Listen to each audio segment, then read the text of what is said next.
अस्सलामुअलैकुम। Tele school के इस एजुकेशन प्रोग्राम में खुशामदीद।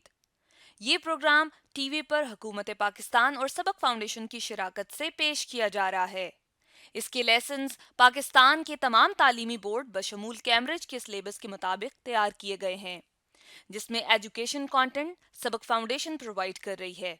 सबक फाउंडेशन की वेबसाइट sabak.pk पर केजी से 12वीं जमात तक वीडियोस और प्रैक्टिस टेस्ट बिल्कुल मुफ्त दस्तयाब हैं।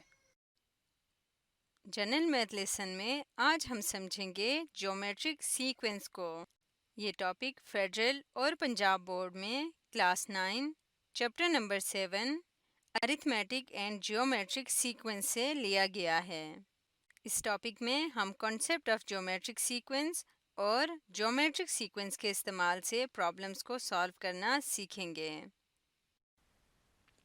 आज के लेसन और इससे मुंसलिक तमाम वीडियो लेक्चर्स को घर बैठ के देखने के लिए आप sabak.pk की वेबसाइट पे जा सकते हैं और वहां फ्री वीडियो लेक्चर्स के साथ साथ प्रैक्टिस टेस्ट भी मौजूद हैं, जिन्हें देखकर आप अपने कॉन्सेप्ट्स को पुख्ता कर सकते हैं और इम्तिहानात में ट्यूशन लिए बगैर शानदार नंबर हासिल कर सकते हैं। ये सब कुछ sabak.pk की वेबसाइट पर बिल्कुल मुफ्त दस्तयाब है। वेलकम स्टूडेंट्स, हम बात करेंगे प्रॉब्लम की जो कि है कंसेप्ट ऑफ ज्योमेट्रिक प्रोग्रेशन के ऊपर। मतलब कि हमारे पास ऐसे प्रोग्रेशंस या सिंपल अगर हम प्रोग्रेशन की बात करें, एक सीक्वेंस की बात करें कि जिसमें के हमारे पास जो टर्म्स आ रही हैं सीक्वेंस की वो एक कॉमन रेशो के बाद आ रही है, तो उसे हम कहते हैं वो ज्योमेट्रिक प्रोग्रेशन है। ठीक है, ज्योमेट्रिक प्रोग्रेशन है। ठीक है, जबकि सीक्वेंस एक फंक्शन होता है जिसकी कि डोमेन एक सेट ऑफ नेचुरल नंबर होती है, एक प्रोसेस हो रहा होता है और उसमें हमें रेंज मिल रही होती है। ये रेंज है। ठीक है, ये 3 मेंबर्स हैं रेंज के जो कि हमें नजर आ रहे हैं। ठीक है, और ये सीक्वेंस इस तरह से सो ऑन चलता जा रहा है। अब ऐसा कि क्वेश्चन में कि फाइंड द 11th टर्म, मतलब देखें अगर ये इसमें फर्स्ट टर्म है 1 प्लस आयोटा, ये 2 सेकंड टर्म है, तो 4/1 प्लस थर्ड टर्म है, तो इसी तरह से 11th टर्म बतानी है सीक्वेंस की। कैसे बता सकते हैं, चलें जी इस पे बात करते हैं। सबसे पहले a सब 1 जो कि हमारे पास 1 प्लस आयोटा है। ठीक है, इसके बाद a सब 2 जो कि हमारे पास 2 है। ठीक है, और a सब 3 मतलब थर्ड टर्म जो है वो 4/1 प्लस आयोटा है। ठीक है जी। अच्छा, अब ज्योमेट्रिक प्रोग्रेशन में अगर हमें ये बात कंफर्म करनी हो कि आया ये वाकई ज्योमेट्रिक प्रोग्रेशन में, तो हमें इनको डिवाइड करना है। ठीक है, मतलब a2/a1 जो आंसर आएगा, ठीक है, वही आंसर होना चाहिए a3 डिवाइडेड बाय a2 का। अब ये बात हम कंफर्म करते हैं कि आया ये बात ठीक है या नहीं। ठीक है, तो पहले a2 को a1 पे डिवाइड कर लेते हैं। a2 किसके इक्वल है जी, 2, और ये है 1 प्लस आयोटा। ठीक है, इसी तरह से अगर मैं यूं कहूं कि a3/a2 ये किसके इक्वल है, तो a3 किसके इक्वल है जी, 4 डिवाइडेड बाय 1 प्लस आयोटा। ठीक है, इसको डिवाइड करें हम a2 से जो कि 2 है। अब आप जानते हैं कि डिवाइड का साइन मल्टीप्लाई में जब हम तब्दील करते हैं तो 1/2 लिखेंगे, और 2 इस 2 को कैंसिल कर 4 को कैंसिल कर देगा 2 के टेबल्स, तो हमारा आंसर आएगा रिजल्ट में 2/1 प्लस आयोटा, 1 प्लस आयोटा। इसका मतलब कि दोनों सेम आंसर दे रहे हैं, दोनों की रेशो कांस्टेंट है। जैसे अरिथमेटिक प्रोग्रेशन में डिफरेंस एक जैसा आ रहा होता है, इसमें रेशो एक जैसी आ रही है। मतलब कि पहला नंबर ये वाला नंबर इस वाले नंबर से जितने टाइम स्मॉलर होगा, ये वाला नंबर इस वाले नंबर से उतने ही स्मॉलर होगा। ठीक है, ये बात होती है इसमें। तो ये हमारे पास आर आ गई रेशो। अब इसमें हमने एक जनरल टर्म फार्मूला पढ़ रखा है कि हमारे पास, जो कि मैंने इसके कंसेप्ट लेक्चर में आपको बताया कि जो nth टर्म या जनरल टर्म, या इसे मैं एक्सप्लिसिटी भी कह सकता हूँ इस सीक्वेंस की, कि इसमें हम फार्मूला की शेप में इसको अगर देखें या वो प्रोसेस ढूंढ लें जिसमें कि फंक्शन हो रहा है, तो ये जनरल हमारे पास फार्मूला है a1 जो कि फर्स्ट टर्म इंटू r जो कि कॉमन रेशियो और इसकी पावर n-1 है। अब इसमें अगर आप देखें तो हमारे पास r तो 2/1 प्लस आयोटा है। ठीक है, जो कि अभी सिंप्लीफाइड फॉर्म में नहीं, इसको हम सिंप्लीफाई भी करेंगे।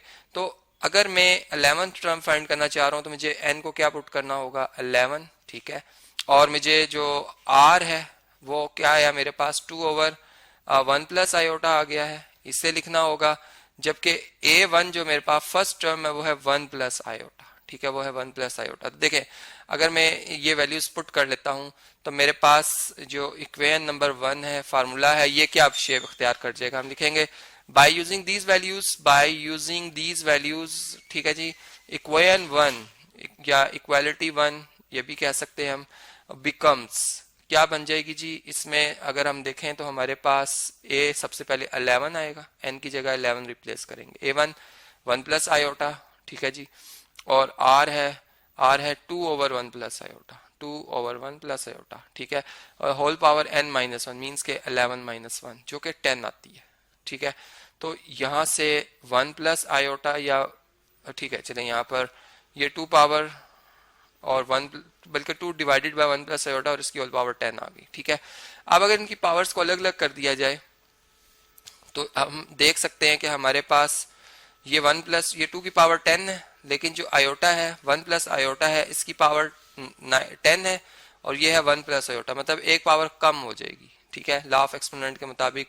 तो ये 10 में से 1 माइनस कर देंगे, मैं 9 लिख दूंगा, ठीक है, बात आप क्लियर होगी आपको, इसलिए मैंने चाह के इसको इस तरह से लिख दूं, ठीक है, ये बात हमें यहाँ तक समझ में आ गई। अब देखें इसमें मजीद जो इसको हम अब सिंपल बना सकते हैं, हमें 11th टर्म पता चल गया, आंसर आ चुका है, ठीक है, आंसर आ चुका है। अब अगर 2 पावर कोई पूछता है कि 10 किसके इक्वल है, तो हम कैलकुलेटर से देख लेते हैं इसे, देखें ये 2, ये हमारे पास पावर का बटन है, देखें इस तरह से सिंबल आ जाता है। 2 पावर क्या लिखनी है हमने जी, हमने 2 पावर लेनी है 10, ठीक है, 2 पावर लेनी है 10, तो चलिए 10 लिखते हैं। ये कितनी बनती है, ये आती है जी 1024, 1024, ठीक है। जबकि 1 प्लस आयोटा जो है, 1 प्लस आयोटा जो है, अगर इसको एज इट इज ही रहने दे दिया जाए तो ये इस तरह से हम इसको लिख सकते हैं, ठीक है, ये हमारे पास इसका एक फाइनल आंसर आ जाएगा। अब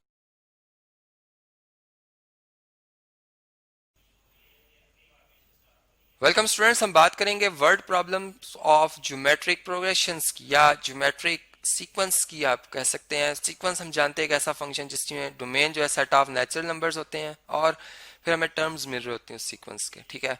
और चूंकि ज्योमेट्रिक सीक्वेंस की बात की जाए तो इसमें रेशियो एक जैसी होती है, मतलब फर्स्ट नंबर जितने टाइम दूसरे नंबर से बिगर या स्मॉलर होगा तो सेकंड थर्ड से उसी तरह से उसी रिलेशन में बिगर या स्मॉलर आएगा, ठीक है।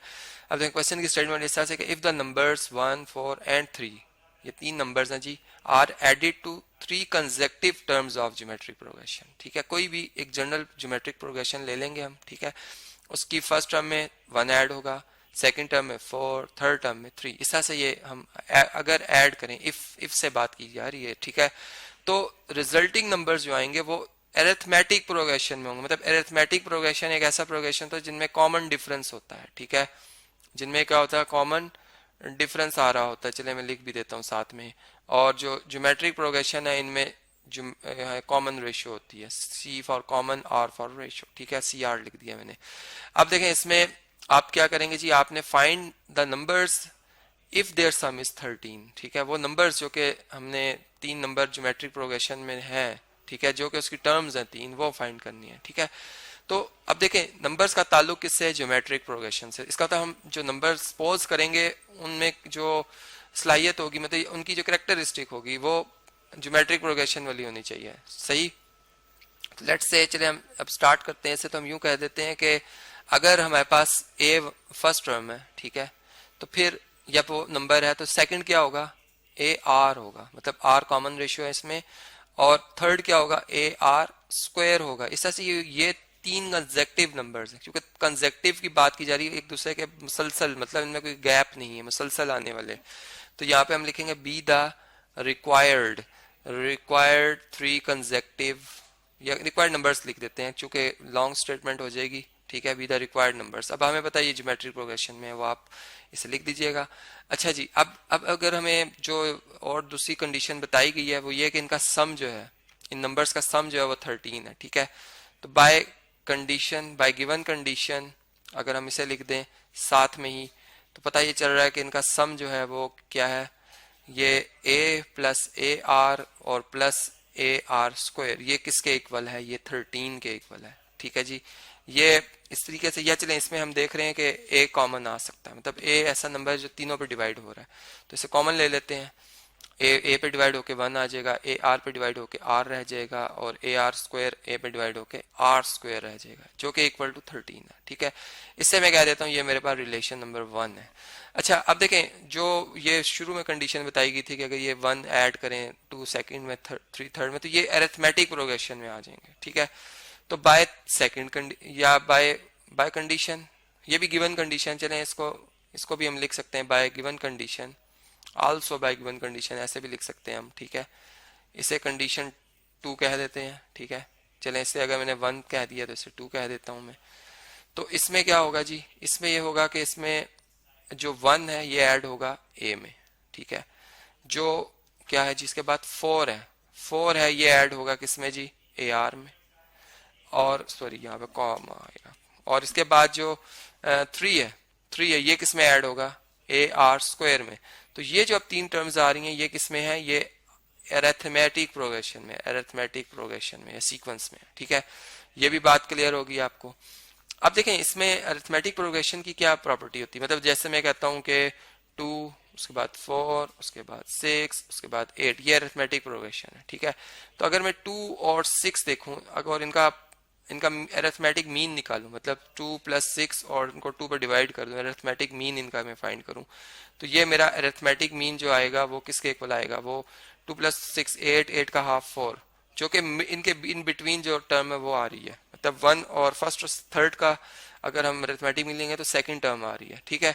इसका मतलब ये हुआ कि अगर मैं ये जो हमारे पास जो टर्म्स है नंबर्स हैं ये अगर अरिथमेटिक प्रोग्रेशन में है, ठीक है, तो इससे तो ये बात साबित हो रही है या ये हम नतीजा निकाल सकते हैं कि 1 + a, ठीक है, और जो 3 + ar² है इनको ऐड करके 2 पे डिवाइड कर दिया जाए तो ये किसके बराबर आ जाएगा, ये 4 + ar के इक्वल आ जाएगा, ठीक है। चूंकि इसमें कॉमन डिफरेंस हम नहीं निकाल सकते, ठीक है, मतलब कुछ नंबर्स ऐसे हैं, लेकिन हम ये कर सकते हैं कि ये अप्रोच हमारी हेल्प करेगी, ठीक है। हम अरिथमेटिक मीन का जो है वो सहारा लेंगे, यहाँ पर उसकी कंसेप्ट को यूज करेंगे। अब देखें ये 2 इधर आकर 4 + ar से मल्टीप्लाई हो जाएगा, ठीक है। यहाँ पर आया 1 + a + 3, बल्कि 1 + 3 ऐड होके 4 हो जाएगा, इसको मैं 4 ही लिख देता हूँ, 4 + a + ar², और ये 2 इधर आकर इनसे जब मल्टीप्लाई होगा 2 4 से 8 और 2ar, ठीक है। अब देखें ये क्वाड्रेटिक इक्वेशन बन रही है हमारे पास। अगर मैं इसमें देखूं तो r² r एक वेरिएबल है मेरे पास, रेशियो है जो कि मैंने अननोन है मेरे लिए, मैंने इसको फाइंड करना है, ठीक है। तो मैं इसमें यूं कर लेता हूं कि ar², ठीक है, इस टर्म को भी इधर शिफ्ट कर लेते हैं लेफ्ट साइड पे और 8 को भी, तो ये -2ar आ जाएगा, ठीक है। और यहाँ पे +4 + a और -8 = 0 आ गया है, ठीक है, ये a है। देखें अब हमारे पास जो शेप बन रही है हमारी इस इक्वेशन की, ठीक है, चलें अगर हम इसको देख लें तो ये हमारे पास कुछ इस टाइप से बन जाएगी कि ar², ठीक है, और यहाँ पे क्या आ रहा है -2ar + a, ठीक है, और यहाँ पे -4 आ रहा है = 0, ठीक है, = 0। अच्छा अब अगर मैं यूं कहूं कि ये जो मेरे पास a है अगर मैं इसे कॉमन ले लूं, ठीक है, ऊपर अगर हम एक और कंडीशन देखें तो हमने देखा था कि 1 + r + r² किसके इक्वल है, ये 13 के इक्वल है, ठीक है। अब इसमें ar² और ar, ठीक है, अगर इसको खाली देखा जाए या इसकी जगह चलें इक्वेशन नंबर 1 को यहाँ से मैं कॉपी कर लेता हूँ, ठीक है, इससे हम एक अपनी जो है यहाँ पर रिजल्ट इसको बनाने की कोशिश करते हैं, ठीक है। यहाँ से ये हमारे पास एक रिलेशन आ चुका हुआ है जिसे रिलेशन 1 हमने कहा था, ठीक है, ये 2 है और ये 1 था। अब देखें इससे हम यूं कह सकते हैं कि a + ar + ar² ये किसके इक्वल है, 13 के।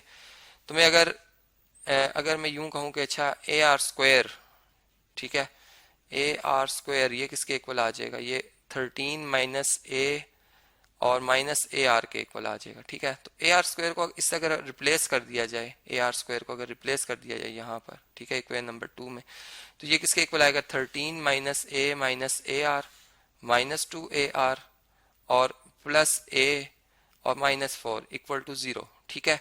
मीन्स मैंने क्या किया, एक दफा दोबारा समझा देता हूँ कि ये जो ar² है ये मेरे पास रिलेशन 1 था, मैंने इसको वापस मल्टीप्लाई किया, ar² को सेपरेट किया, इसकी जगह ar² की जगह 13 - a - ar इस जगह पे पुट किया। बाकी ये जो आपको 3 टर्म्स नजर आ रही हैं, ठीक है, ये अपनी जगह पर एज इट इज है यहाँ पे। अगर आप देखें तो -2AR प्लस ए और -4 ये वो टर्म्स हैं, ठीक है। और ये तो यहाँ से अगर हम देखें तो 13 में से 4 माइनस करें 9, ठीक है। ए से कैंसिल हो जाएगा और ये आ जाएगा -3AR, -3AR is equal to 0, ठीक है। -3AR इक्वल टू 0 आ जाएगा।